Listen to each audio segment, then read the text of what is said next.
Kilas balik peristiwa di Riau sepanjang Mei 2025, tahanan kabur hingga penembakan. Sejumlah peristiwa terjadi di Provinsi Riau sepanjang Mei 2025. Mulai dari pengakuan seorang narapidana terkait keterlibatan oknum polisi dalam jaringan narkoba, kaburnya belasan tahanan dari rutan Polres Kampar, hingga tragedi penembakan pelajar oleh seorang ASN.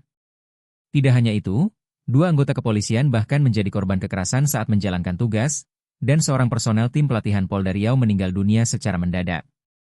Peristiwa-peristiwa ini tak hanya menarik perhatian publik, tetapi juga menimbulkan keprihatinan mendalam terhadap isu penegakan hukum, keamanan, dan keselamatan masyarakat. Riau Online telah merangkum 5 peristiwa sepanjang Mei 2025 yang menjadi sorotan publik.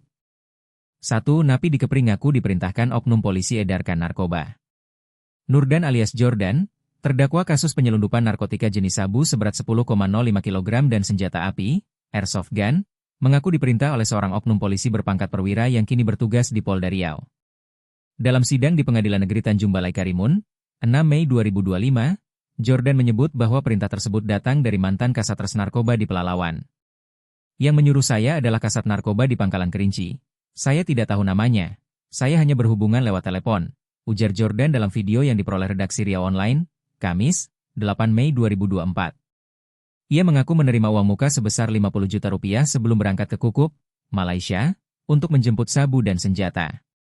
Bila berhasil membawa barang itu ke Pulau Muda, Riau, ia dijanjikan bayaran sebesar 300 juta rupiah. Selain itu, ia juga diminta membawa senjata dengan upah tambahan 3 juta rupiah. Speedboat yang digunakannya untuk menyelundupkan barang haram tersebut berhasil disergap TNI AL pada 20 Oktober 2024.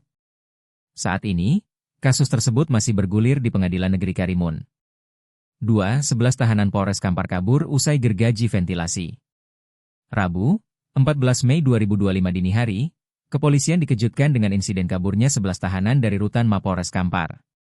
Pelarian belasan tahanan tersebut diketahui usai seorang tahanan berteriak, menyadari sejumlah tahanan hilang.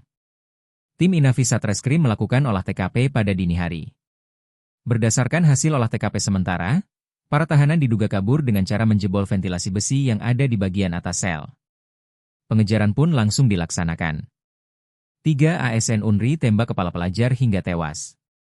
Hendra Wirman, 47, seorang ASN di Rumah Sakit Universitas Riau, menembak bagian belakang kepala pelajar bernama Muhammad Ihsan, 15, dengan senapan angin saat hendak membubarkan perkelahian. Peristiwa tragis itu terjadi di Jalan Taman Karya, Pekanbaru, pada 30 April 2025. Meski berniat menghentikan perkelahian, peluru senapan justru mengenai korban dan menyebabkan luka fatal. Ihsan meninggal dunia setelah 2 hari dirawat. Hendra ditangkap pada 2 Mei 2025 dan dijerat dengan Undang-Undang Perlindungan Anak serta UU Darurat karena kepemilikan senjata. 4. 2 polisi jadi korban kekerasan, ditabrak dan diserang pakai sajam. 2 anggota polisi menjadi korban kekerasan saat bertugas.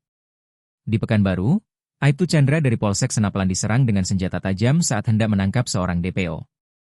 Luka robek di tangan kiri diderita usai diserang oleh pacar pelaku yang tiba-tiba muncul. Sementara itu, di Kuantan Singingi, Wakapolres Kompol Novaldi ditabrak oleh pelaku balap liar yang melarikan diri dari razia. Ia mengalami patah tulang kaki dan harus menjalani operasi ortopedi. 5. Personel tim Raga Polda Riau meninggal dunia diduga karena kelelahan.